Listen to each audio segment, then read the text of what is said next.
Hi, and welcome to another episode of the Strange Motion Away podcast. I'm your co-host, Carrie Strange, along with Tim and Axel. Axel is with us for a few minutes tonight. I just put his Frosty the Snowman outfit on him, and he did not like it and could not walk. He belly flopped and threw a little hissy fit. It's that time of year! Yay! It's Christmas! December 2nd, we're recording this. You'll notice the Christmas tree, which is just one of 12 that we have in our house. So, I think there's more than that. okay, well, maybe. I can see 4 sitting right here. That's my goal. I like whenever you're sitting in our house, I like you to be able to sit anywhere and be able to see a Christmas tree. Can you see one on the toilet? That's the goal. Things I say when I sit on the toilet. Sure wish I could see a Christmas tree. I know, right? It just makes you happy. If you're not happy... I grew up on a Christmas tree farm, but sometimes it reminds me of all the childhood labor my dad got out of me for free. I am married to Scrooge. I am a Scrooge. So, this episode, we are going to go back and talk about event recap for the SEMA show. I took notes on this because there's a lot. It's been a long time. So we're going to do the SEMA show. We're going to do Goodguys Scottsdale. And the BMX Grands. The BMX Grands. And then talk a little bit about moving into PRI next week. Okay. So SEMA. SEMA started, did we do cars? Yeah, we did. The last 2 episodes was Cars and Cones, the trip. And then I flew from there out of Birmingham, Alabama. Yep. Went straight to Vegas, got picked up by Robbie Azevedo's dad. I went to Utah to Rods and Mods to help them finish a couple trucks for the SEMA show. 256 Ford trucks. The gray one was mostly done. I don't know if I really did anything on that one. Robbie was finishing a hood prop thing, and I helped assemble sheet metal on an all-electric 56 Ford truck, all-wheel drive, independent all-wheel drive electric. All electric stuff was done, so I was just helping hang sheet metal and polish it. Nice. So it was cool. Nice. Really nice shop.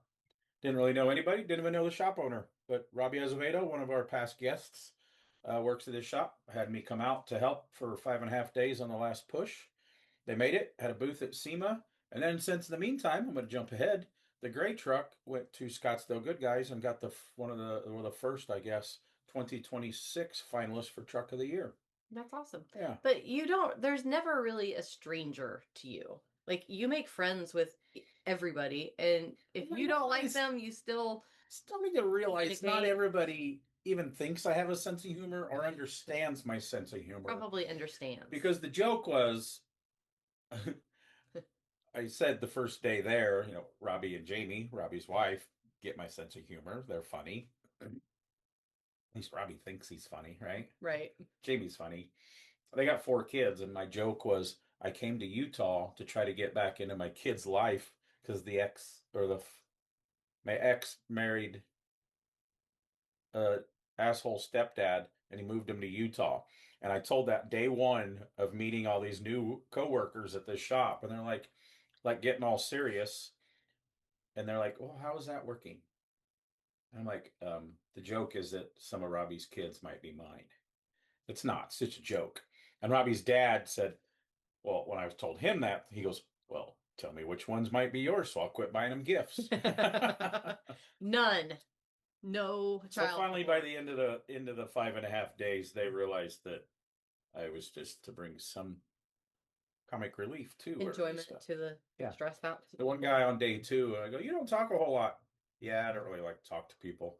That was basically leave me alone. But he warmed up. The last day, he started chattering to me, so. Yeah. Well, you're not used to being in shops with people. No, I'm by myself. So it is weird. And you talk to yourself all the time when you're in the shop. I do. Yeah. All right. So let's move into the SEMA show. Oh, so then we went to a wedding. Yeah. BMX, speaking of BMXers, BMX wedding on a Thursday. So I wasn't home for 3 weeks. Who was speaking of BMX? We mentioned the Grands. Oh, okay. Pay attention. That was a long time ago. That was like a minute ago. Yeah. Okay. So then we get to SEMA on Friday this year. Usually you're there earlier to start setting up. your SEMA Unleashed. I remember what we did on Friday. Optima Unleashed. So we flew in later in the What I afternoon. said? No, you said SEMA Unleashed. Oh, So we flew in a little bit later. Normally we fly in first thing that Monday morning or Friday morning and then hit the ground running. We flew in a little bit later, and then went straight to the grounds. Was able to get all of my badges. Yay, SEMA. That was a great thing this year. how many badges do you have to pick up for all these? There people was a lot, like over 400, almost 500 badges that you're responsible for. Yeah. So we were able to get those, which we went to the front of the building and because we got instructions differently. We sprinted to the back of the building. If anybody from SEMA listens to this, you're still not very organized. All the years they've been to the SEMA show, there's no signage. There was not. Nowhere. And then the one guy told us we couldn't go outside the building. So we went, and then we went in, and then they said you have to go out and go down the hall aisle, which we were sprinting all the way down the West Hall to get there because it was almost time to close. And we got there, everything was great. So that was awesome. Was able to get those. Then we went back to the hotel and okay, this is ridiculous. Get up here and sit down. Went back to the hotel. People that are just listeing and not watching. I know, the cat's being crazy. So went back to the hotel and worked for a few hours to get everything ready because this year was different. I had to go out to, where did I go? I went to Prompt to the racetrack. Oh yeah, you do that well. Yeah. Friday night. So Friday night, but first, before we did that, we did some work in the hotel and then we got dressed up. Yep. And we were what for Halloween this year? I was Woody and you were Buzz Lightyear. I forgot. Yes, that's what we were. Yep. Went down there for a little we bit. We did go down to Fremont Street, had some dinner, and enjoyed some bands. It was a little bit tamer, I think, than it has been in years past, but we didn't know as many people. So we weren't really looking for a lot of people earlier. either because we weren't going to be there. We were downtown like an hour and 20 minutes with each. Yeah, and it was a little earlier than what we're used to going down. Yeah. So we did go to the Heart Attack Cafe, the burger place where if you're over 300 pounds you get to eat. Thankful to know we both had to pay for our meal. We did, and we split a meal. They let us you don't eat it. They spank you like really hard. They beat you. It's like not spanking. That's like a fraternity hazing thing. Yeah, that was pretty crazy. But we did that. That was fun. And then we walked around, listened to some music, and then I took you back to the hotel, and I drove an hour and a half up to Pahrump for getting ready for our ultimate streetcar because we ran the road course and the autocross and did the road rally the weekend before SEMA this year, which was new. We've never done that before. Mixed feelings. I personally liked it. I loved being able to fly home after SEMA. So I thought I was going to like it because it was going to be cool to watch the awards. I wasn't out there for the awards because then you finished your speed stop during SEMA, so you got to give your awards out Friday. There could be sponsors for the drivers to be there. I didn't make it out that early for that. Was I there? You should have been. You probably, I don't know. But that was the thing. Oh, I was there. They gave their awards away. Yeah, so we gave our awards away at SEMA. Yeah, so there was people there and fans and sponsors could be there. So I kind of liked it. Yeah, so it was neat. I'm not sure how the participants liked it. I talked to several of them, but I talked to them throughout the week. So I'm thinking that maybe their mindset might have changed. I've never been to the Pahrump track, so I don't know how the road course is. It's nice out there. It's super nice out there. Yeah, it's a really nice track. But with any road race, there's always a chance of breakage, and in autocross, obviously, before there's a chance of breakage. Yeah, that was a bad thing. So we did lose a couple of vehicles, that broke during the road course. Just it just happens. Anytime you race, there's an opportunity for the broken ones. There was one or two broken ones that there was a couple that had their car on display. Yeah, still able to come to SEMA. Participated in D&E at SEMA, so the only segment they missed out on would have been the 3S challenge that we did at SEMA. But all in all, I think I liked it. First of all, I liked it because I didn't have to help set up for Optima Unleashed because I wasn't there. I did miss battery install though, and that's always been a favorite part of mine. Tell everybody what that is.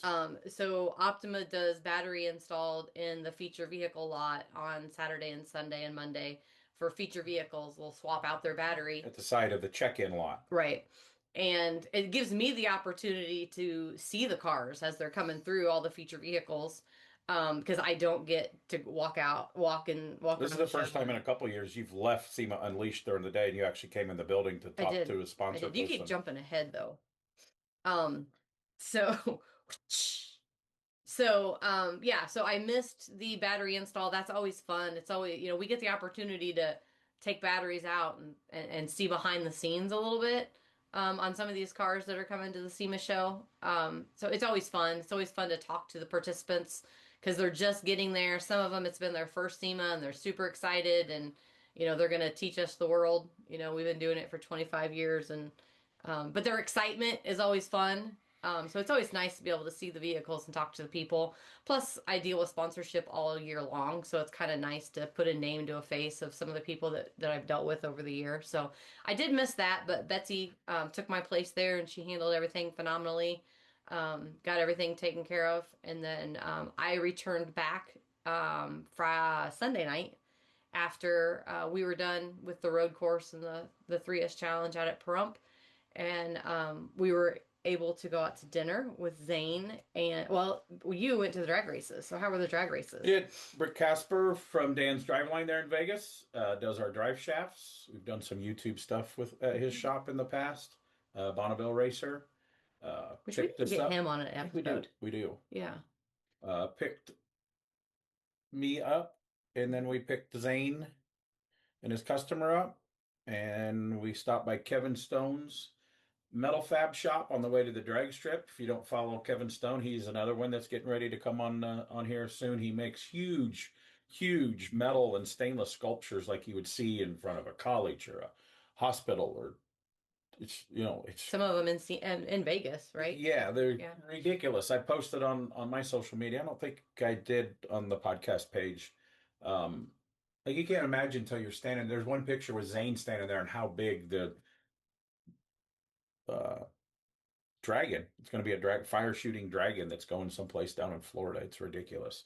I mean, his wife just worked there by herself. They're looking for welding fabrication There you go. help in Anybody in Vegas. Vegas or a welder, Really super cool contact people. us. We can get you in contact. They actually had a Bailey class at the we left, but the week after ending SEMA, they had a Bailey metal shaping class there for everybody.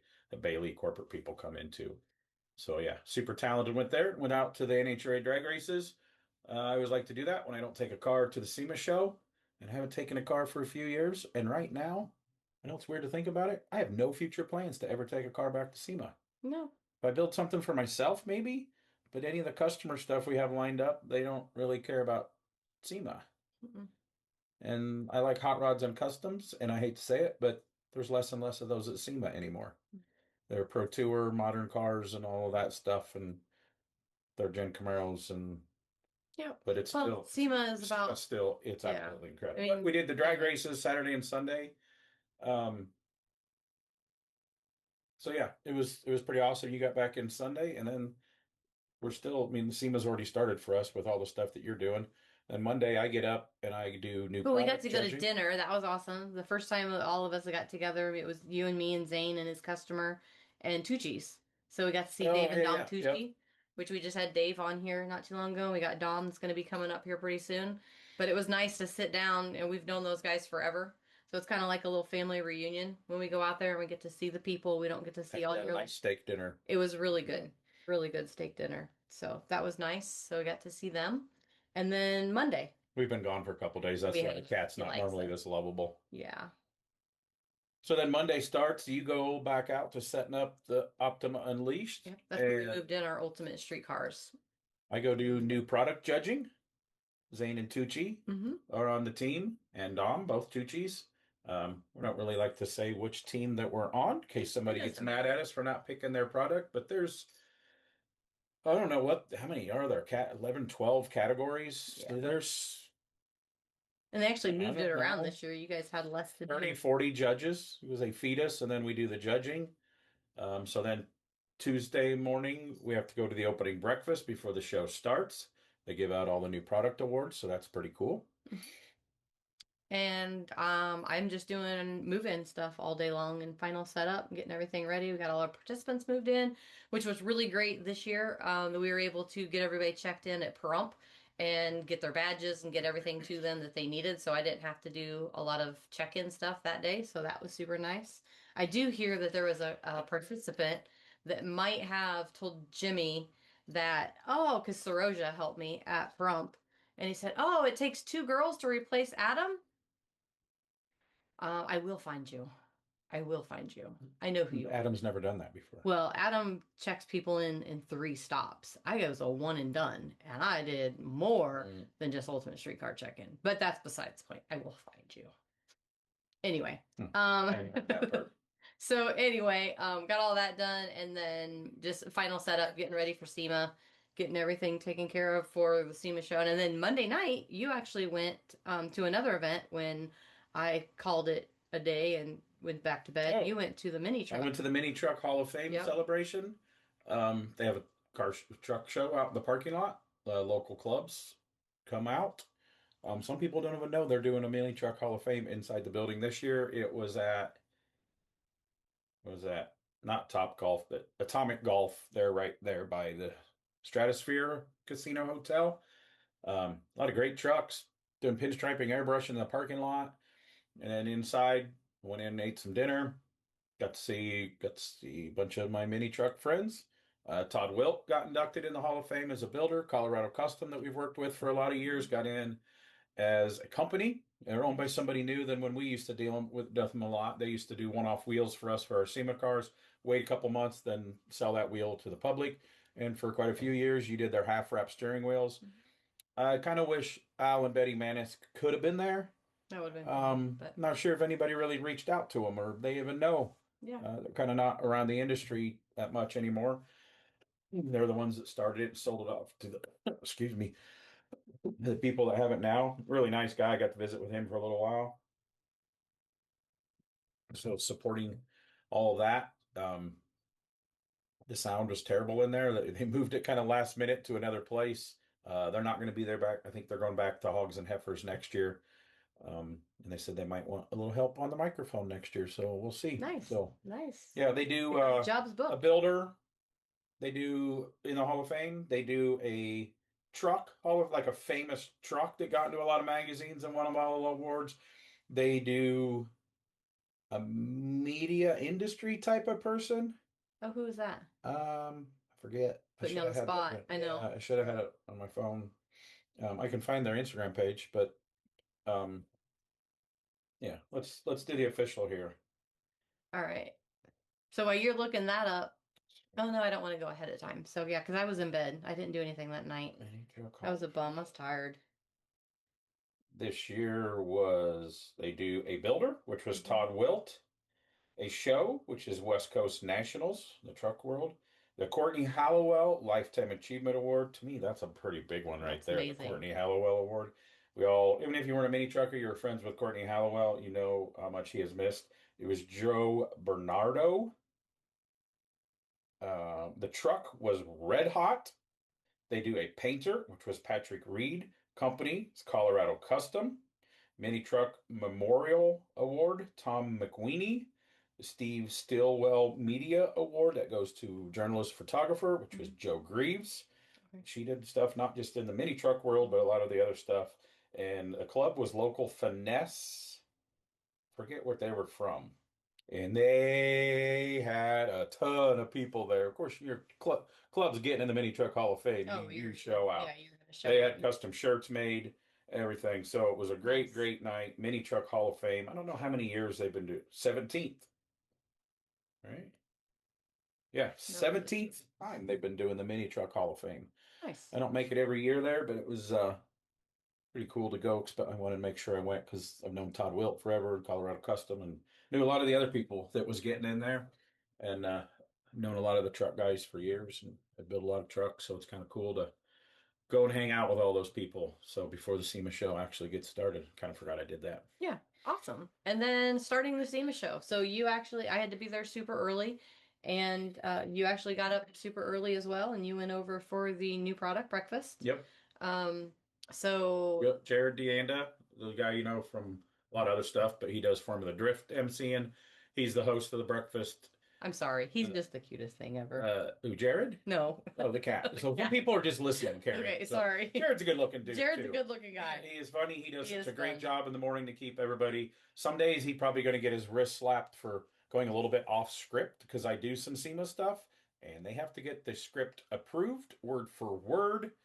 And sometimes the SEMA people get a little nervous, but Jared does it in great humor. Uh, he visited with, he did all the awards.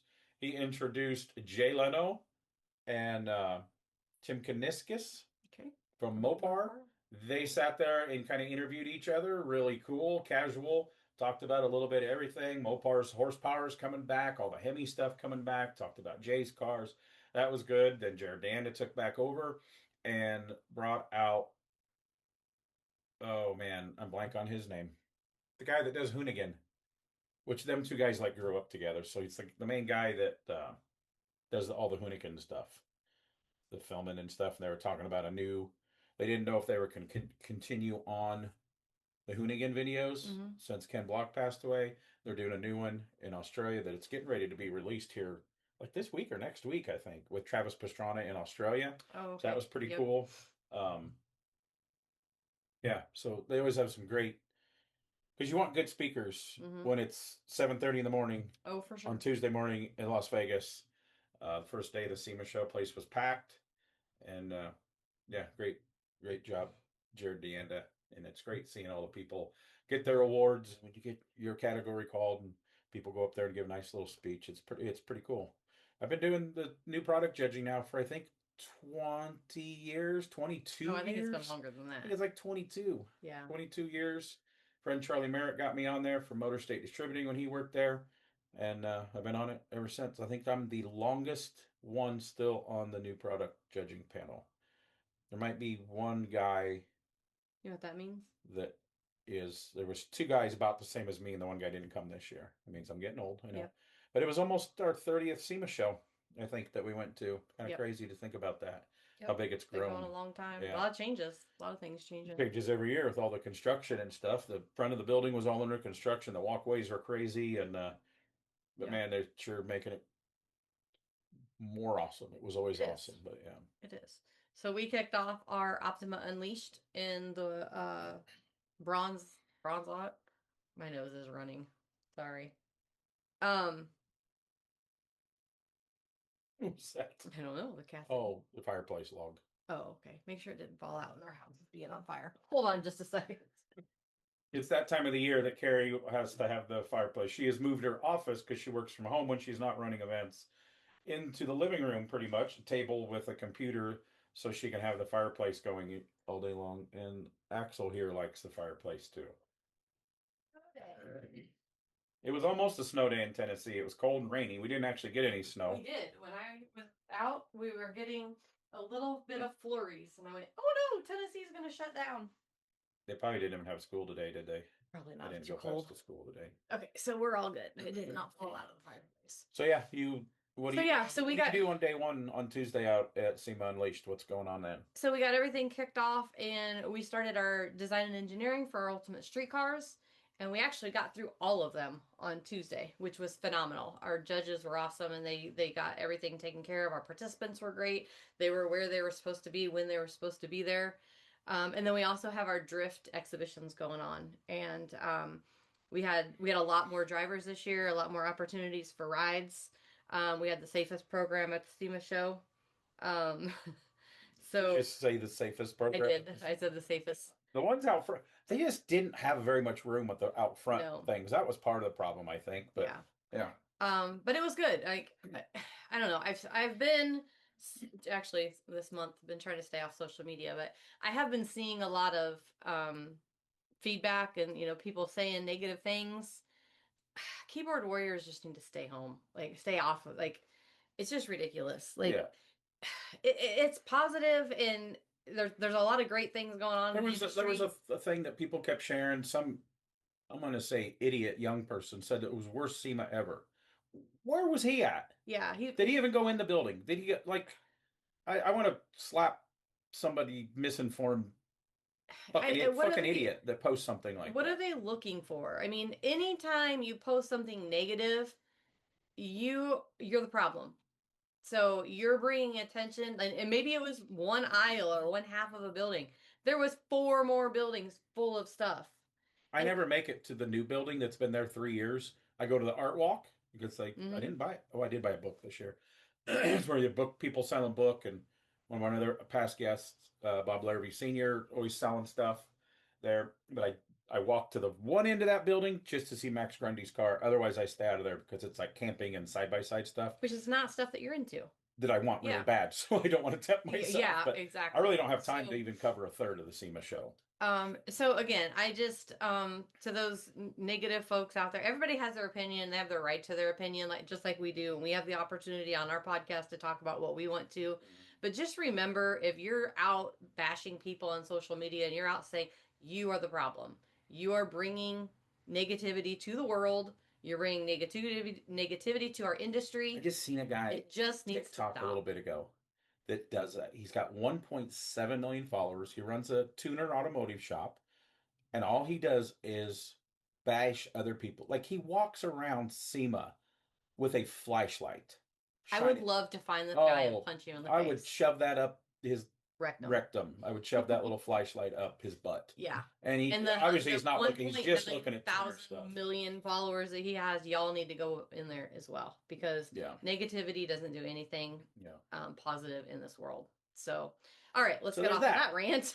So then, Tuesday night, what happened? Oh, Tuesday night you hosted the Armo. Armo Banquet, which Yeah, is the restoration side of the SEMA show. SEMA has Tire and Wheel, Young Executives, Hot Rod, Restoration. They have all these little sub markets in the SEMA show, in the SEMA organization, to help organize and control and help grow and do things in all the segments that our awesome aftermarket world has. and I didn't think I was going to be able to make it to that this year, but I did. The people think the hot rod people are the fun people. They're not. I'm going to say that they're not. You're sticks in the mud. You're boring. The fun Don't be people negative. for their banquets, I'm just being honest, is the resto people. Because I think they're so controlled on restoration and not releasing Their creativeness. creativity. So every year they're themed. One year it was 80s, and this and that, and the hippies and 70s and everything. So this year it was a blacklight party. I had nothing for the blacklight party. So one of the other past Armo board members said, "I'm going to go shopping. You got to wear whatever I bring you." He went and bought me, which he paid $150 for, Well, that's what the tag said. a Maybe you got it on. sparkly Vegas style jacket.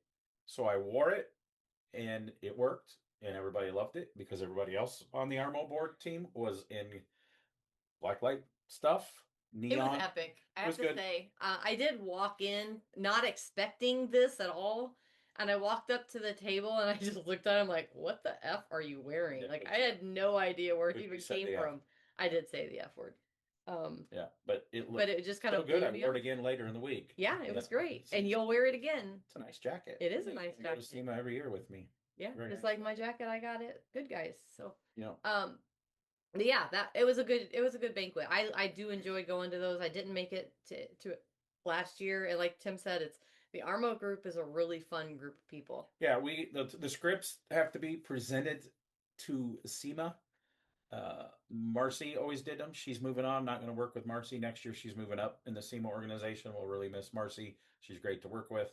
Um, so they don't really like you to deviate too much from the script. I did when I did the hot rod banquet. I don't do the hot rod banquet anymore. We'll just leave that as that. Try to liven it up, have some fun, and sometimes you piss off the old people. So that's okay. But the Armo people are really fun. It's like if you've been to Hot Rod Banquet at SEMA, it's the same. We Yeah, have cars. We talk to the car owners. We give the industry awards, best new products, all that stuff in the restoration world. yeah, and it's short and sweet. It's not a long drawn out It's like an hour. Yeah, Yeah, it's there's short and sweet, and light it's on with snacks. your evening, and Yeah, go do what you need to. If you need to do other stuff. So, what did we do after that Tuesday night? I don't remember. I don't know. Oh, I think we went out to eat with Swishers Swishers. and Borcherdings. Yes. That was the night, and we sat in a corner of a family mom and pop No, restaurant. we did that Wednesday night. We went with just Swishers that night. We went out to that mall thing. Oh, Yeah, yeah. We couldn't figure out how to get in. Yeah, Had fun, yeah. laughed like little kids there too. Yep. Um, Wednesday, I get up again. I go at 10. Brian Loans always hosts the NHRA breakfast. They have donuts, muffins, coffee. That's what they have at that one. But it's great. I'm a huge drag racing fan. So they always have great, great guests. Brian Loans, the voice in the encyclopedia of NHRA. We've had him on our podcast. That's a great interview. Go back and listen to that one. And some people message me, "Oh, when's Roy Brizio? Oh, he was on a couple weeks ago. Oh, I missed it."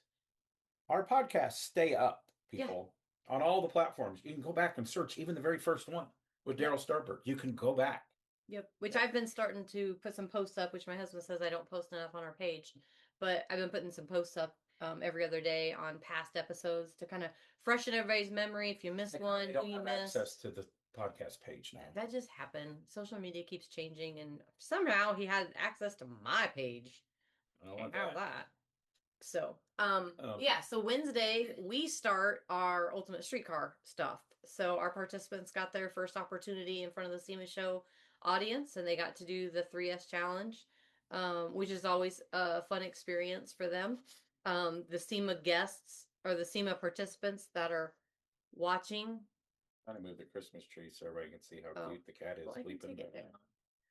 So the people watching always think that they're drag racing. So he's like, "Don't bother me, Mom."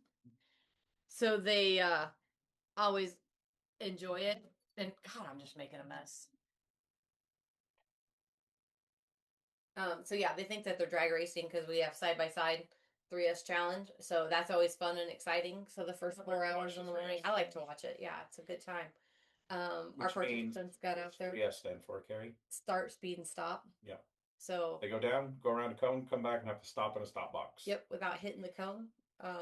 Or they have a DNF. And then they side by side. So they run two at a time. So you turn left and then you have to come back. So they do one course and then they do the other course and then they come off. So, yeah, so that's fun in the morning. I think 9 to 12 is when we did it. Then we did our lunch break and we did our we had a t-shirt cannon this year, so we were shooting t-shirts off. I didn't know that. Little incident. It's always fun to be on the radio, and sometimes we just need to do a behind the scenes at an event so you can hear all the craziness that's going on. But I was laughing hysterically because they were doing the t-shirt cannon and Mike Morrison come over the radio goes, yeah, it would be really good if somebody could tell them to not shoot t-shirts at the moving cars. Because they were shooting the t-shirts and we're trying to bring cars back to line them up, and the t-shirts were coming. They were on cars and cones, shoot Nerf darts into the cars. But just his tone and it made me giggle. So sometimes when you're running events and running on little sleep, it's the little things that get you. But it was fun. It was funny. And then in the afternoon, we went back to our ride-alongs and our drifters and our exhibitions stuff of entertaining the crowd and getting. And a lot of people get confused because they're like, "Oh, where do we get in line?"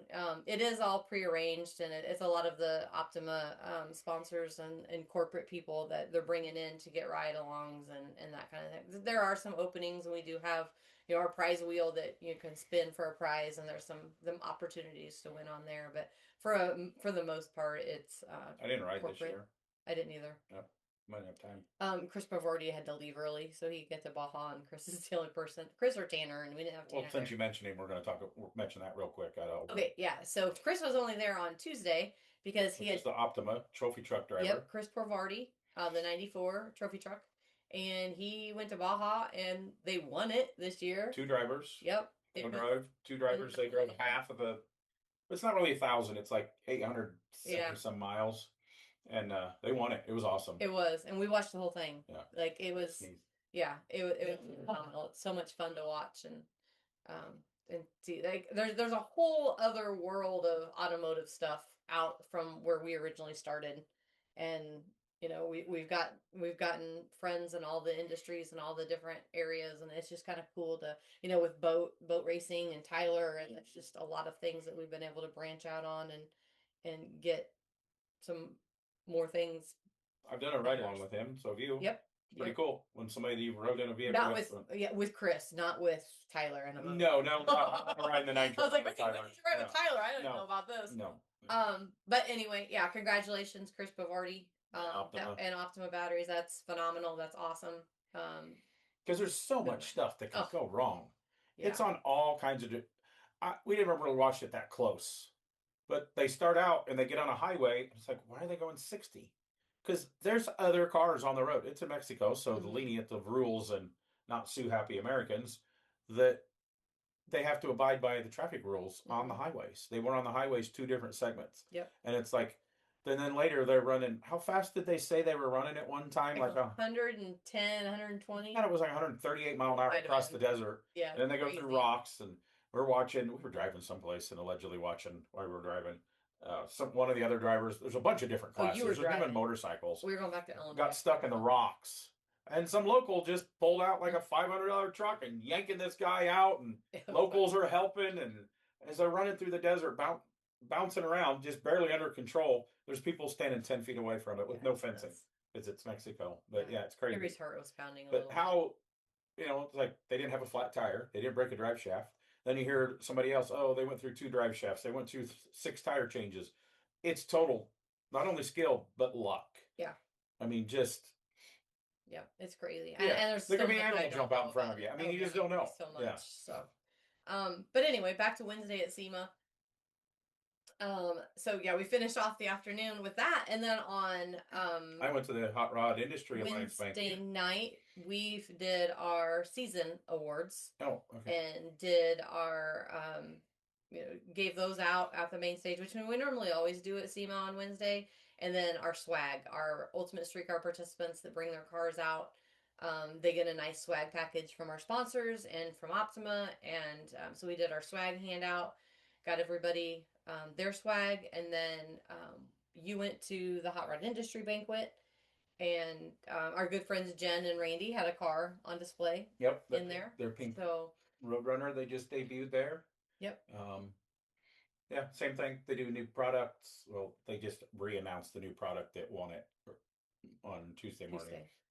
Do a bunch of industry. Same thing with Armo Hall of Fame, industry people, Business of the Year, Person of the Year, all that. And then Hot Rod Industry Alliance, the Hot Rod Banquet people, they last, I don't know, 4 years or so, they do 2 Hot Rod Industry Alliance awards. One for, I forget, one was an innovation and something award, and then one is like, so it's peer judge. So whoever won those 2 awards the year before are the judges for the next year. Oh, cool. If they don't have a new car, I don't know how that works. If they have a new car too. So yeah, it's pretty cool. So that banquet's a little bigger. That's what the Armo people say. Well, why is the Hot Rod one so much bigger? Well, there's 10 or 15 finalists in both of those categories, and they're all invited. And like they get a table for their their crew. So you have 30 more tables, 20 more tables. Not everybody should 20 more. Yeah. Well, there's 2 awards. Right. So there's either 10 or 15 apiece. So if there's 15, that's 30. Oh, okay. I missed that math. 15. Might be just 10. I was thinking it was 10. So, there's 20 more tables. So that's kind of why that's just a little bit bigger than the Armo banquet, because they don't do a restoration award at the SEMA show. Yeah. So then you picked me and the Engel brothers up and the Swishers. Yep. And we went to the Hemmings party. Every year at Stolsa Metalworks is the Hemmings party. And all I can say is I don't know how they're going to top it this year. It was incredible. Like last year, it was like 70s themed, and they had carpeted vans and stuff in the middle of the shop. And the Sosa shop's like, it's totally hidden. It's a block between Industrial Boulevard and the Strip. In some place you would never imagine a fab shop to be, because there's other like industrial stuff there too. It's Industrial Boulevard. And he's got a fab shop. I think he used to do metal work for Counts Customs and some other people, but builds bikes and all kinds of cool stuff now. And that place is always one of the parties to go to. Yep. We don't stay long because it's very people-y. There is a lot of people. It's open, free. There's a taco truck. There's bands going on. There's bar inside. And this year in the middle of the shop, they put a blow-up pool. And Mike Finnegan has a flat-bottom drag boat that's got a Sonny Leonard motor in it. Like a 1,500 horsepower motor or bigger, 2,000 horsepower maybe. It's wicked. They put it in the videos on their pages of showing. They put the pool down, put the boat in. They picked the boat up, put it on tires, put the boat down, pulled the trailer out, filled the thing up full of water, and the boat was just barely floating in there. It was crazy. And then later And that then they night, hurt they me. started it, but Yeah, we were gone because there was too many people. We were there like 45 minutes and seen what seemed like 1,000 people that we knew. Place was packed, but man, hats off to Hemmings and Sosa Metalwork. I don't know what you're going to do next year. Even if you put a monster truck in the middle of that on a crushed car, it's not going to be as cool as the flat bottom speedboat. That was pretty And cool. so yeah, they also put a video up, a time lapse putting it up and a time lapse putting it down, and they poked a hole before they got all the water out, and all the water went everywhere. I can't believe it didn't happen that night with as many people that were in there. Yeah, I can't believe somebody didn't end up in the water. they said they didn't. I know. It's just that's just phenomenal to me. It was crazy though. It was nuts. It Yeah. was such a cool vibe, and It was seeing music's always good there. It's always loud, always a lot of people. yeah. It's always fun. It's always a great time to go for a small amount of time and see everybody. I wish we would have stayed a little. We missed get the hugs and- boat start up by about a half hour, I yeah, think. but I was hungry. We went hungry, went to bed because you get up super early every single. I Yeah. get up. Well, we went and that was the night we went and sat down with Jen and Randy and it, like the people time. There's a lot of people that I only get to see at SEMA, and I don't know. It was a really good dinner. Like the dinner was normal. That was the night everybody in that another we like mom and hadn't that's the laughed. night we went to like the mom and pop restaurant, non Yeah. Agassi, and people probably thought we were drunk or something. My stomach hurt so bad from the laughter. Yeah. It just that's what SEMA is about to me is the friendships that we gather, and then being able to see these people year after year and still sit down and talk to them, just like we were with them last week. Yep. So Yep. that's Good times. Fun. Yep. Then what's Thursday? Thursday is we finished. We did our last Ultimate Streetcar speed stop in the morning again, and then our driving stuff again in the afternoon. And I feel like we did something else. Oh, we went and seen the Wizard of Oz that after earlier too. We went to the 5 o'clock show. It was we got to go see when Sean Silva does Kenny Chesney again out there. It's just the movie. Yeah, it's just the movie. But it was so cool. It's incredible. So There's wind and leaves and flying drone monkeys and apples falling from the sky, and it was cool. Just the screen and everything. It's just I don't want to ruin it, but it's if you think about going, go. It's worth it. It's absolutely mind blowing. That sphere. It's insane. It is. Yeah. It was super. The guy beside me cried. Yeah. He's been there 7 times for different things, and he cried at the end of the movie. Yep. And then we went out. I'm going to ruin it for some people. Maybe he didn't know Dorothy went home. Maybe. But Randy and Jen ended up going. They got tickets. They didn't sit with us. And then we went out for pizza with them. And again, it was just. I hurried. You went to bed?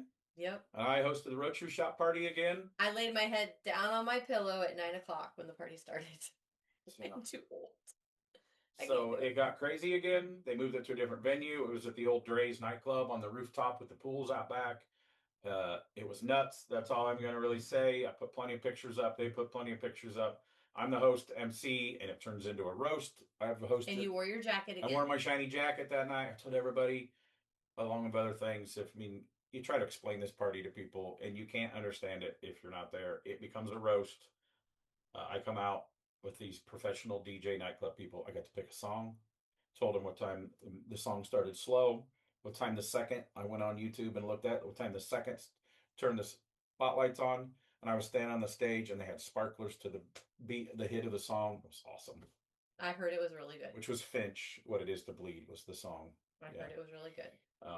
And then this year, since the microphone worked everywhere, which we've never had a venue that did, I ran through the crowd for 45 minutes and roasted people. You ran for 45 minutes? I walked from person to person, but I made a big loop. And some of the people were hiding from me. Joe from South City hid in the bathroom, and he said there was about a dozen other people that ran to the bathroom. So next year, Tim's coming. I'm taking the microphone in the bathroom to find Joe in the bathroom. It'd be awkward. Yeah, it will be awkward. What are you doing there, Joe? How many times are you shaking that? Yeah.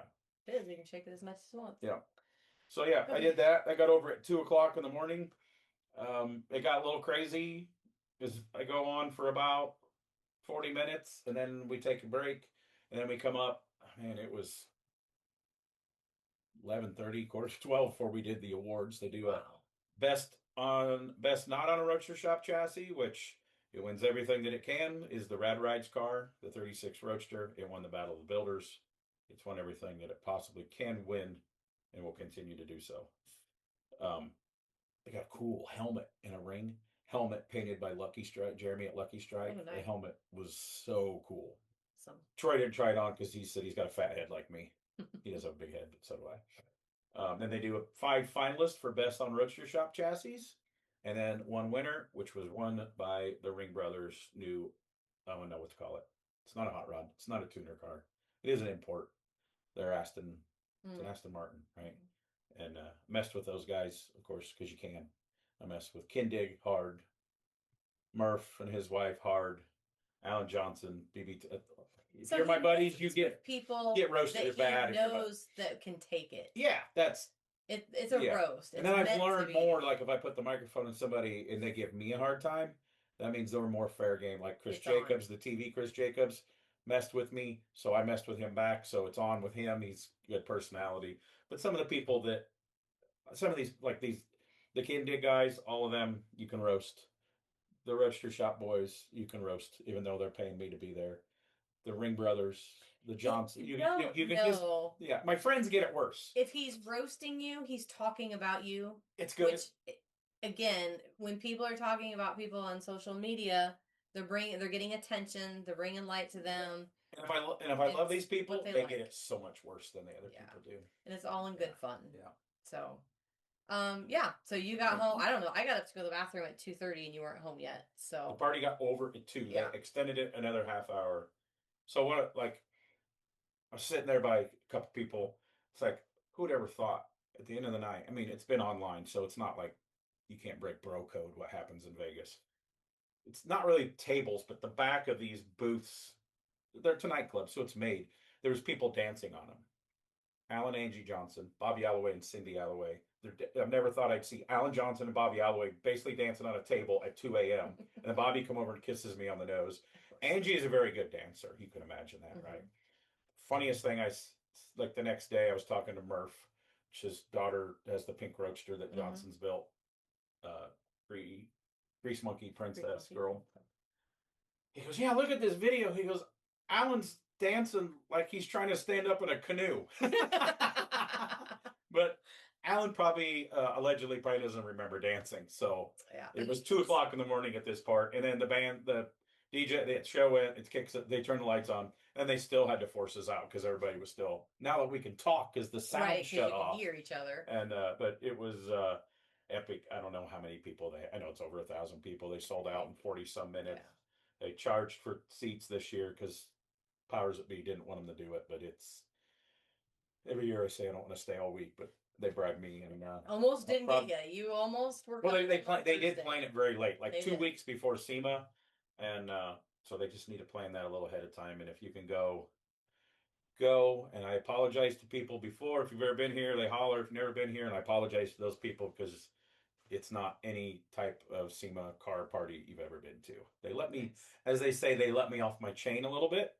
It's totally different. You'll see me at any other event, and we have some fun. The other people that win awards, they have a little fun too, and it's just a good time. So glad I did it. So Friday. We're finally to Friday at SEMA. We had our shenanigans going on in Optima Unleashed all day long with our ride-alongs and such. So we are just mentally preparing for teardown and getting out of there. Thursday night they did shorten our course because the SEMA SEMA Fest, is at the other end of where we're at. So we had a shorter course. So yeah, we were just doing ride-alongs and then you gave some of your awards away, the rest of your awards. And then at noon is when we announced our Ultimate Streetcar on Friday. So that was super cool to be able to announce that at SEMA. It did come down to, down to the wire on who it was going to be. So that was fun. That was exciting. We did a little bit different this year. This year was Austin Barnes. Oh, okay. Jimmy called all 10 of the top 10 top 10 up there, which we've never done before. and then brought up the top three or pulled out the top three from that. So that was super cool. Austin has never won it. He's tried really hard a lot of times. Does he drive? Actually, he is driving a Corvette that used to be. Uh, Oh yeah, was Jake's Jake Roselle's Corvette. okay. That's okay. what he's driving. Cool. So they purchased that Jake. from Jake and I miss Jake. did a lot of changes to it and upgrades and which the car has won before. No. But no, so it was awesome. I enjoyed having our finals and our. It's nice to be able to Didn't announce Austin the used to drive awards. like a Viper or something like that? Yeah, I think Austin's drove a couple of different things. But it was nice to have a crowd. It was nice to have people there watching. You know, Oh, whenever I came out, with our the ultimate crowd was street insane, car. all nonstop. Yeah. Because if you ride the bus from one of your hotels, they come in that way, so it's right. Do they? No, I think they changed that. Oh, did they? Yeah. I don't know where the buses. I don't know where the buses let them off now. I think it's out back. Well, I've seen some buses there. I don't know where they don't because that's where the Ignited is. So, but no, it was good. There was a crowd. There was people. There was cheering. It was even SEMA's so big. People that we know, friends, could still never find you. Yeah, because they start walking towards the building. Yeah, and they don't go past the building. But just even when we used to give out Ultimate Streetcar, even when we did it on Saturday afternoon, people get done, they pack up, they load up, they want to get on the road. So, they can't leave, they're stuck there. It's noon on Friday. So, all of the participants were there and I don't know, we gave them something else. There was a reason why they had to be there. I don't know. I don't remember what it was. But they were all there to support. It was great. It was good. And then the SEMA show ends before SEMA Fest starts. I was still in the building. You were over there starting to tear down, get ready for SEMA Fest. Well, our drivers, thankfully, they called us at last minute, and at like 2:30 or something, they let the Ultimate Streetcar out because they wanted to start clearing the area because the area that we were in was actually part of SEMA Fest. So they had to get everybody out of there because it's a ticketed event. Yeah. So they let all of our drivers go an hour early, which was great. They don't tell all the security people that. The security people that are handling Mike Spagnola, if you're listening to this, was a shit show. It was an absolute shit show. Oh, I did see a lot. I posted that it was a shit show. I did see a lot. And a lot of people, because they force you into that parade. I bitched about that enough. And they told the security people, keep people out from walking in front of cars because they're filming it. So I get there. Yeah. Those people were doing the job that they were told. Correct. But the walkways are super narrow now because of the construction. Yeah, that was because of the construction. So the road's out here. The cars are still parked getting ready to pull out. So the security, they don't want just random people walking in front of these cars. I understand that. They never told these security people that people are going to be walking the other way to SEMA Fest. Yeah. Thousands. Like this was the biggest amount of tickets and the biggest amount of people I've ever seen at their Friday night concert thing. By far, they're like triple. And the weather was great, so that helped. By far. But the bands were incredible too. Yes. We'll talk about that in a minute.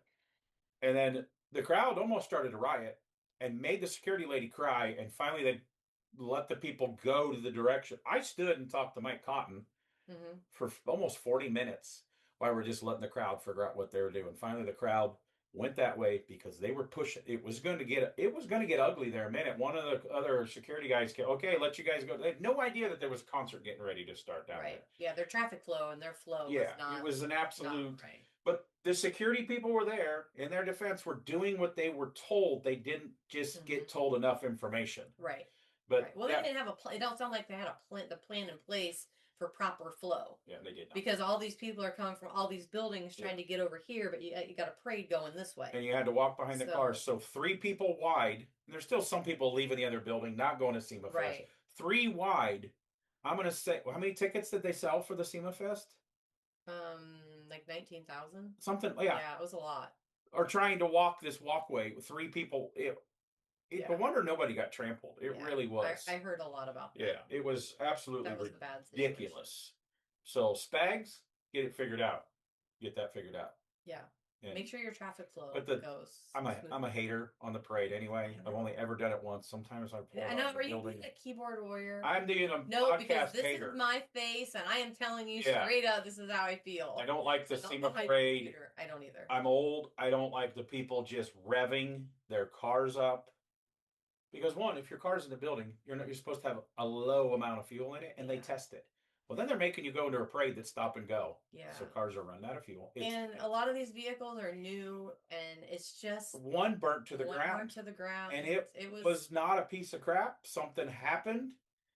Something was not tested. Something was close to caught the carpet on fire, and they lost the truck. Yeah, I don't think. And it was a nice truck and that's on air ride. The thing is, again, here come all the haters, but when people are trying to finish a car for a deadline, things are going to go wrong. Things are going to be done wrong. Things need tweaked. And don't make them drive in the parade. You need time to work out all your bugs and realize, hey, Billy Bob in the shop was thrashing when he did this, and he didn't complete this, or he didn't do this right, and we need to get this corrected. So there needs to be time, and that's always going to happen because you're always. The SEMA show is about the next thing and the newest thing, so there's always going to be a deadline. There's always going to be a thrash, so forcing these people to drive through a parade is ignorant. We did the same thing. We got our 54 Pro Street done the first time. The exhaust got the floor too worn and started smoldering. The foam covering that we had on the carpet on the top side, we ripped it out. People came with fire extinguishers. We said, Des Moines Goodguys, 1993, 94. Yep. It happens. It happens to everybody. And if it hasn't happened to you yet, it will. Yeah. So shit happens. But so yeah. That was some excitement there. So the SEMA Fest, I stayed down by you because the year end, you guys run exhibitions in between the band. Yep. I listened to Neon Trees from a distance, but I did walk down to see the Black Crows. They're incredible live. It's been, I don't know, 30 years since I've seen them before. And they were great. And then I came back and seen you while they're doing an exhibition. And then I walked down for a little bit. Which was another situation. So if you had a VIP ticket, you couldn't leave that area, right? You couldn't leave it with any ticket. Yeah. You couldn't get back in. So that's a little odd to me, especially when they opened up our whole area. Which, on our side, if we walked down through where the race cars, you could get back in. Yeah. That's how I did the second time. But it's just odd that you have to, I don't know, maybe, is that the way it is at concerts?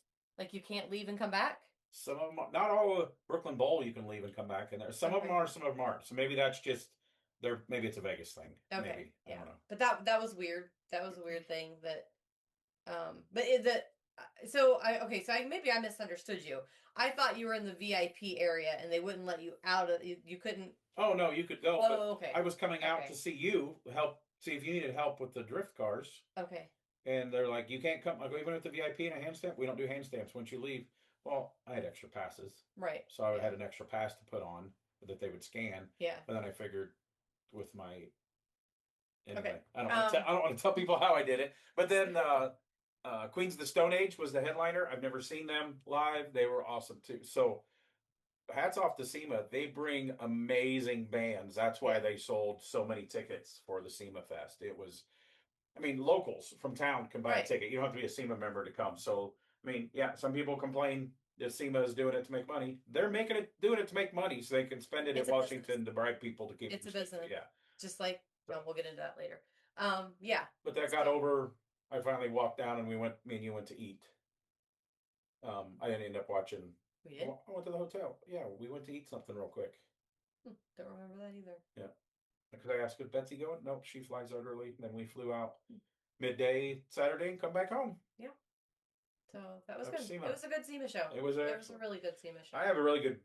SEMA's about business. Yep. It's a trade show. It's not a car show, people. I hate to tell you, even though you watch the Battle of the Builders on TV. It's a trade show. And, I helped do an unveiling for the new Goodguys car built by Gap. He doesn't enter the Battle of the Builders. He still believes the trade show. I like Tim at Gap's thought process a lot. Because then you have to leave the booth if you're one of the finalists. Yeah. So you work hard to get that booth, and you don't want to leave your booth people hanging. That's not bad. But yeah, that was I had notes on what I did. I kind of almost forgot that. So that was kind of cool to do all of that. Which one of the cool things that we had in our Unleashed area is we had the monster truck out in the middle the entire time. El Toro, wasn't it? Yeah, El Toro was out there. The kids loved it. The adults loved it. The kids that are adults, the drift people the love adults drifting that are around the kids. monster truck too. Yeah, it was cool. It was neat to see that. Thankfully, nothing happened to it all week, and everybody behaved. But it was cool. I think a monster truck could take a pretty good bounce from a drift car. Yeah, the way they go through the air, those big bouncy tires, they probably bounce off like a trampoline. it was cool having that in the middle this year. So Monster Jam. Thank you. So then we came home, and then what did we do? Yeah. So then we're on to the next event. Oh, so yeah, Goodguys Scottsdale. Goodguys Scottsdale. Season ending. Another shit show because of the weather. Because of the weather. We went rained in the desert for the rain all weekend long. So it rained. We had a good Friday. Good Friday. Weather was good. We avoided any weather on Friday. It rained leading up to the event. While they were setting up, flooded roads and all kinds of stuff. So Saturday, Friday, I came because the Wienermobile was there. So we got to see the Wienermobile. We got a wiener whistle for Lily. And then we talked the Wienermobile girls driving it on the autocross the end of the day Friday. I got to announce the Wienermobile driving around the autocross. That was super cool. Jeff Thisted got to ride in it, so I'm a little jealous on that, but I am putting that on my announcing resume. Just, see if people read my full resume. Announce the Wienermobile on the autocross course. That was They ran an 81-second lap. And if you've ever talked to the Wienermobile drivers, which moves from Rad Rides, his niece did it once, they're hilarious. They have to go to Hot Dog High to train them how to talk. They all have nicknames. Because it's buns and buns of fun. And we'll catch up later. They have to say it's amazing how their brain works. And the girls, they have to have an amazing personality to get hired to do that. And they were so much fun. It was awesome. Yep. And they were not one of the drivers that drove at the Indy 500 track last year because they were not working there. They only get to do it for a year. Yeah. And then they get new people in. So I think we need to take a year off and drive the Wienermobile. I don't know what it pays. Let's go check into that. Yeah, that would be fun. Yeah, we would make it dirty. We would make it dirty. So then on to Saturday being the big day. So we finished our shootout Saturday morning that we normally do on Saturday afternoon at all the normal, we did all the 6 classes, the Pro X, the Pro, Street Machine, Truck, Challenger, Truck, I don't know if I said Truck, Street Machine. And we did that. And that was the season ending of the points for the whole season. We had 2 ties because they only take your best so many. Some people that autocross for a lot of years don't pay attention to that. If you've got 1,200 points on the season, a perfect is 600. That's what I learned this year too, because that's what they had. 600 points tied, and it was East Coast against West Coast in 2 classes. So we ran off truck and we ran off Street Machine, wasn't it? Street Pro class. Pro class. It was Pro class. Or was it Street Machine? Whatever. Ron Scott. He's a pro. Yeah. Pro class. Yeah. And so there was a little confusion on that. So we decided right after lunch to do a runoff with them to decide the points, the championship for that. And then we went into the qualifying for the Duel in the Desert. Duel in the Desert, you have to qualify in. You have to have at least 3 races on the season. And there, again, people from Virginia, from Ohio, all over the country came. Some of the cream of the crop of autocrossers, and we do classes. Again, each one we used to do an overall, but then people stopped coming because that real fast car's coming, we can't beat it. So we still do a Street Machine, a Pro X, a Truck, and a sports car class. We don't do Challenger. I still think you should. I know where you're going with this, but I think they should do each of the individual. But then at the very end, time allowed, they should do all the champions. Because you can still hit a cone. You can blow the stop cones and all that. But we knew we weren't going to have time for that because we got in the truck one because there wasn't very many trucks in that, and we were ready for the finals in Street Machine, and it sprinkled. And then it stopped enough for us to start. And then we started having timing issues. And then the breaker kept tripping from all the power in the plug-ins. So this is the things you deal with behind the scenes at these things. Timers are wireless and things can work perfect until some factory, some collection, some house turns on something that is now new, some security system, whatever is going through the air, and then it causes problems. We see this at every place. Oh, there's a new factory built down the street now. It's got something that causes haywire to our wireless stuff. So we had a little problem. John had to go out with the finish thing out and radio us, and but then it rained again, and we did not get to finish and hand out $12,500. $12,500 is the pot that they split, and no Happy Gilmore checks other than the truck category. Um, so yeah, that was kind of bad. Some people were saying we should push it to Sunday, which we never do those classes on Sunday. We do it a whole new late model, new car stuff, 2000 and up cars on Sunday. Some people say they would stay. Some people say they didn't. Doesn't really matter because it rained on Sunday. We tried to clean the course and we didn't run one lap on Sunday. Yep. Moved the awards up. The place was kind of crickets for all the award winners stay. And it was the of the year terrific 12s, all the cars that have won the big ones on the circuit all year long, Street Machine of the Year, Street Rod of the Year, Hot Rod of the Year. They're all displayed out in front of the tent for everybody to see, and they're wrapped snap-on toolboxes they get to keep. They wrap picture of the car, the Goodguys logos. It's really awesome. And I forgot to get players cards. They do players cards, print them out like baseball cards. I forgot to get my players cards this year because all the commotion with the rain and what we're doing and what we're not, and it was just a lot this weekend. It was a lot that weekend. On Sunday, most of the terrific 12 cars stayed in the tent. People could still look at them if they were there because the tent's open. Then they pulled them out, and we did the awards about 12:30, and but one of the coolest things of the entire weekend, other than the Wienermobile, was Santa. Santa was there, and I got my new cat suit. Next podcast, you should probably wear that because that'll go up. I will, because it's Christmas. I have my Christmas. Santa pulled a sucker out of your ear. He did. I looked everywhere on you. I did not know there was a sucker dispenser. I know. Santa is the only one that can bring it out. So that was awesome, having Santa at the show. And then, so that showed up at the awards too. Yeah, that I did the Buddy the Elf. I screamed Santa, and I know him. That pretty much wraps up. Santa looked at me like I was an idiot. A lot of us. And we were home for a day. Then we load up and go to Tulsa for the BMX Grand Nationals. This was Carrie just going to race for fun because she's only been on her bike once since her major accident a year and a half ago, and she's not been on the bike since. That hasn't even came out of the garage. I didn't even take my stuff. And I ended up working with the Flow Bikes, Flow Racing coverage for the online coverage. All 5 days I did something on practice day that they practice. So if you don't understand BMX Grands, I'd say there's 2,500 kids and riders, old and new, old and young, maybe 3,000. And practice is all day Tuesday. Wednesday. We drove on Tuesday. Yeah. On Wednesday. Practice starts at 7 a.m. Yep. You were second practice at 7:30. And they do half hour. Some of the bigger ones are 40 minutes. Half hour to 40 minutes all day long. No break. And it ends at 10:30 at night. Yep. Or is it on at 11? I think Mike was at 10:30. Yeah. So 11 o'clock at night. That's how many hours of practice to get people. And most people, the practices is so big. Yours wasn't bad. You got 5 laps. I did. Lily got 3. Most people get 3 laps practice in their practice group. That's how many riders are at the Grands. It is crazy. It was good. And then during practice day, I got to do with Eric Grindle, the voice of BMX. Does all the nationals, all pro races. Me and him did the amateur show in the morning. Live for a 2-hour program that went on Flow Bikes coverage, and we talked to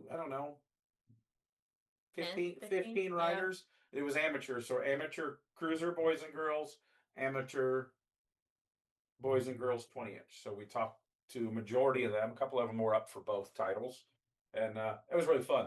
Mm-hmm. Glad Grindle was there because he knows everybody. The pros would have been a little bit easier, but Connor Fields and Rich Pelton from Tangent did the pro show in the afternoon. Connor was supposed to be on it with me, but they didn't really plan well. Connor was hosting coffee with the pros over at the Hall of Fame Museum. So he's like, I can't be there. So then it's like, okay, Grindle and Tim will do it. And then you and the other guy that's done, the 4 of us all did part of the program. So 2 of us and 2 of us. So that makes sense. And that was pretty awesome. Yeah, good time talking to the kids and older people. And it was pretty awesome. They're all kids. Yeah, they're all kids. One way or another. That's right. And then the Race of Champions start Thursday, which is Thanksgiving. If you're not a BMXer, you don't understand that, yes, they race all day on Thanksgiving. A lot of people eating in their pits. We were not riding. We had Mike Burke was the only rider And for Shane. our team. Oh, and Big Shane rode the Rock. That's the race of champions. You have to be in your top 10 or 15 in your state series to qualify for that race. 750 some motos. So they do motos 1 and 2 to transfer out on Thursday. Friday they do eighths, There was quarter. I don't, was 16th. there a couple 16ths on the thing? Yeah. I knew there was in the Grands. 16ths, eighths, Eights. quarters, semis, mains, and finish on Friday, and then they clear it out, and then they put the Pro Spectacular, Nag 5 Challenge, and the Futures race, which is a new class for the Futures, 14 to 20 some that are going to be pro someday. Lily went in sitting sixth. Yep. We got a call.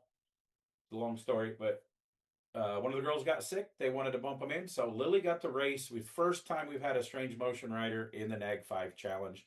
She rode really good. Didn't make it out of her first because it's like a semi cut top four go. Yeah, one lap. Yeah, one lap, no crap. And could they do that in between the pros because they qualify during the day, the pros, then they do their semis at the night show, and then they run 3 mains to decide the season ending titles and all the pro classes. And that day I ran around. They gave me and AJ, the camera guy, a list, and we'd go and we got all the bike shops. We did over the next 3 days. We got all the bike shops, interviewed the bike shop people, and then they gave us a list of all the sponsors. So we went to like Send It, Vox, Fly Racing, all that, and did interviews with all the sponsors.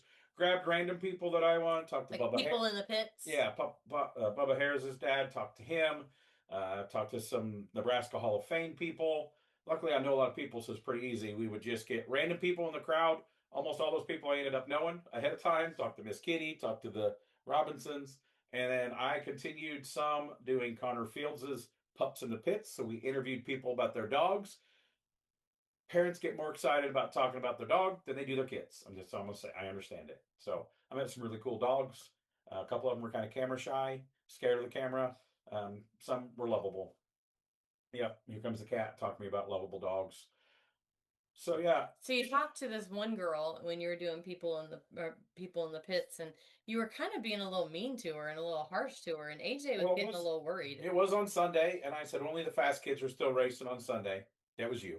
It was me. He goes, I knew who you was, but people at home were probably getting a little. Yeah. Oh my God, you can cut the tension here. And this, I finally said, well, this is my wife. Yeah. She's got the best taste in men in the building. And I just wanted to say, because I screwed up my interview because I was kind of angry with him with the way that he approached me about that. And I just wanted to say my standard bike was on target. It's just nobody did a NASCAR interview. No, nobody but did. my strange motion legs were not ready for the pull. So everybody thinks this on the microphone on the fly. I think it's easy when it's not. Everybody, you put that microphone and you're like, I don't know what to do with my hands. Everybody chokes up some, except one person did not. Miss Kitty, you must have to calm her down. So, oh yeah, okay, Miss Kitty, it's not the Miss Kitty, but yeah, they got really cool stuff going on in Des Moines, putting on a $20-some million wheels facility with indoor BMX, skateboard, roller skate, all wheel stuff that they're working on. So she's got a lot of excitement to talk about. It's very, very cool things that she does. And yes, please vote for her for the Hall of Fame. Exactly. She's been nominated. So and then we get into Sunday. The finals, they're handing out the cups. So whenever they would finish a class, they would do, okay, Cruiser Girls title champion is. But before that, when we get into Sunday, everybody that was with us, except for me and Zoe, and this was the first time Zoe Sweatman has raced a national even. Or even a national, and she did novice at Grands, so she did very, very well. But myself and Zoe were the only two that didn't make it into Sunday. Yeah, Big Shane didn't race. He didn't race the He raced the Rock only. No. But Saturday he got on the mic for 110 motos. He got to be on. So that was cool having one of our riders announcing. They asked me if I want to get on the mic. No, I don't want to do that. I'll just do pit interviews. Well, Big Shane announces a lot around the Midwest, and he's the Small-Lane and Rock Island announcer, and he's great. So he did really good. He did very good. Even better. I mean, he did good last year. Was his first time, I think, last year, right? Except we won't tell anybody that he dropped the clipboard. Yeah, he did. That was he just told everybody. But he didn't do it this year. He did great. I was looking at you. Yeah, okay. So, so it was awesome to have all of our riders at least transfer out and then, make it into the Sunday show and get to do, Lily did make it all the way through on open and class. Won a lap, did really good. And- Set second fast Yep. time heading into the semis. She had second, Yeah. something like that. Yeah. So Made her main. Making her main at the. I would say making a semi at the Grands is incredible. I raced the Grands, NBL and ABA and USABMX a lot. I've never made a main at the Grands. I got fifth in my semi, and the guy that passed me, Ricky Henderson, went on to win the main. I've never made a main at a Grands ever. Yeah. It's hard. It's hard. There's a lot of fast Grands. people at the Grands. Everybody the big is. People show up. The 17 to 20 expert guys had 106. 146 riders. That was 160. Oh, it was 140. 150 would have made them have 30 seconds. They had 16th and at 14 Open had that many too. Yeah, it's crazy. That's a lot of riders to get down to the 8. Yeah. Like some of the amateur titles went out in quarters, went up down and didn't make it in. So then they award the cup. So they keep the tallies going the whole time. Can you imagine this? Being in the gate and you're up for the title and BA, president of USA BMX, he's like, okay, with that win, Carrie's changed. It took over this will never happen, but just takes over the lead for national cruiser title. And that's how he talks really mellow. And then in this group, we have 2 riders. We have Lily Campbell and Zoe Sweatman with a win and only a win. Can you imagine? You've already stressed out. Place is packed. It's the same building they do the Chili Bowl sprint car race in. And you have to have the best race of your life to win a national title and the big cup and go down in history. And you just got somebody saying, with a win in your face. Yeah, they got a camera. AJ comes in front of every person. They announce every person in every main event. And some of these kids pull it off. Some of these kids don't. Yep. It's hard. The cruiser went down to the 51-55 cruiser men because they had enough rider points. Yep. And he crashed down the first straight. Yep. Battling. Because if you're a fast rider, you don't want the champion to come out of your moto. You know, you're gonna do everything. But, everybody. That guy did come back and win 20-inch, but he did not win the title. So, then they would interview him up on the stage, give their cups, do the pictures. Then I got them when they came off the stage, and interviewed them for the flow coverage or future USA BMX social media posts. And I asked permission this year, since we had a camera guy. If mom and dad was there, I got mom, the one girl that won the amateur girl. Her sister was there, so I talked to her. Mom and dad was not there this year. And same thing with bike shop team champion, factory team, track of the year, national amateur boy 20-inch, girl 20-inch, girl cruiser, boy cruiser. So I got to do all those too, and it was awesome. Talking, it's like the one family, the girl cruiser, her sister won the last 3, so there's 4 cups in their family, and that girl missed by 1 or 2 spots of when. If she would have won her main, she would have won the 20-inch title too, and took home both cruiser and 20-inch, which I don't think a girl's ever done that. A boy has a couple times, maybe once. Steve Veltman was the first one in the '80s, so it was very exciting. And for me, as a lifelong BMXer, started racing when I was 83. Fell in love with BMX a few years before that. You started racing in 83, not when you were 83. I feel like I'm 83 now. But to get to work with the film crew, to interview people all weekend, I worked a little bit all 5 days. It's awesome. I love doing it. And they say I'm a really good interviewer. A couple of people are like, "Whoa, where'd he come from? What's your background?" and all that stuff. So it's pretty cool. It was good. And it's absolute carnage. And you go into the tech building of. They're editing nonstop. There's 2 or 3 people editing in there so they can put up the highlights and the crash reels if they have somebody down on the track. And it's nonstop. I mean, they posted today, they did 56 hours of live streaming during the Grands. And that's awesome. 4 days worth of race, and they don't live stream during the practice days. Right. And that's a lot for that crew. It's like Wally had a whole list of all the caffeine stuff that he had drank. The one night, Gmo got an hour and a half of sleep. I mean, I don't think Wally slept that night, or he got like a nap. And it's a lot of work. Yep. Yeah, and but it was a blast. So it's what you came for. It's what you trained for. So we're home from that. That's what we just got back from. We're recording this podcast. Yep. And then we are prepping for PRI. We got the Rat Trap Racing. We're anywhere around Nashville, Tennessee. Yep. Come to the look this up Rat Saturday. Trap Racing. I shared it on social media. Their yearly Christmas party. Do Hot Wheels racing. I got to remember we bring canned goods for local charity. And Toy drive. I think I don't remember. I thought I just read. I think it's canned goods this year Okay. they're doing. I'm sure they'll take toys too and take them in. And weather permitting, at noon they fire up one of their nitro cars, maybe the alcohol car too. It's always a good time. And then so wish us luck. We go home. My dad's supposed to be getting his second knee on Monday. Um, had a little rough go during the MRIs before leading up to it, so we're a little nervous. And then another cool trade show. We go to Indianapolis to the PRI show, the performance racing industry. Carrie has to do a little bit of work. I just roam around again, visit with sponsors, and talk to people. I'm taking some announcing resumes to hand out to some other racing organizations. So I'd like to keep opening my horizons to different racing organizations to be on the microphone. So we'll see how that works. A couple series are really blowing up, and some of them are adding new races that they might need some announcers. So we just go up for a couple days. Hopefully, everything goes good with my dad's surgery. We'll be there for the Thursday morning opening breakfast. Mario Andretti is the speaker this year. That was my. Did you just fart? No, that was my button on my shirt. So Sorry. that's what we're up for. Yeah, looking forward to PRI. I absolutely love it. It's my favorite trade show of the year. Looking forward to walking, talking. It's a lot smaller than SEMA, Yep. but it's the racing version of SEMA. There's Yep. a lot of companies that are there that are not at SEMA.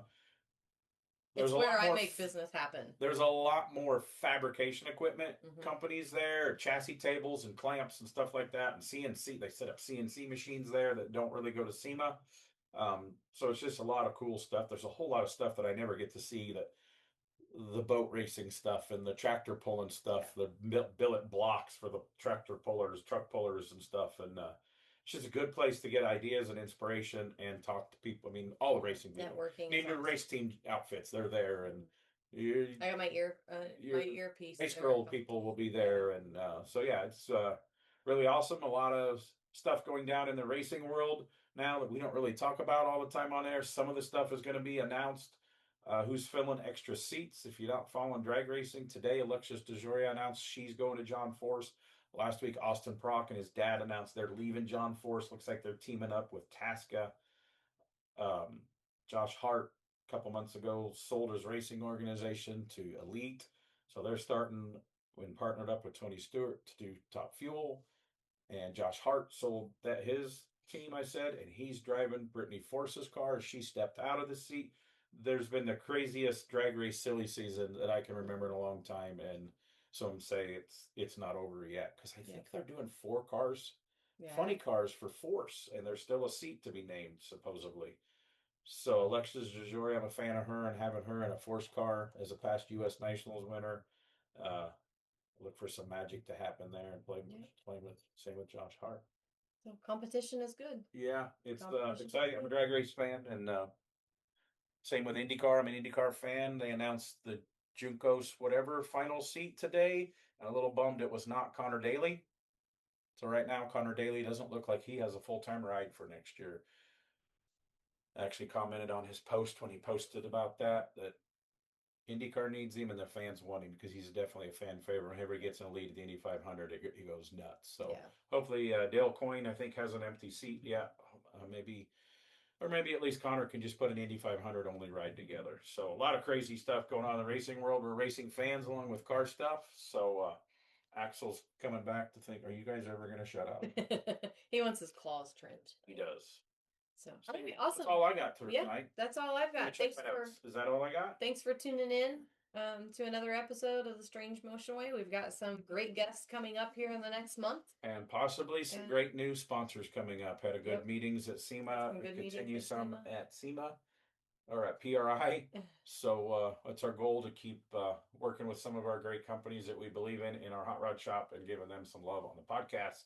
Yep. So truly thankful for Miller Welders and Royal Purple to have been on board from the very beginning. And Power Master.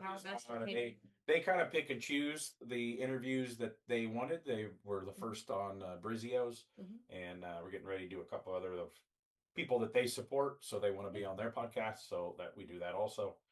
So that's about all I got. Great. Thanks for listening, and we'll catch you next week.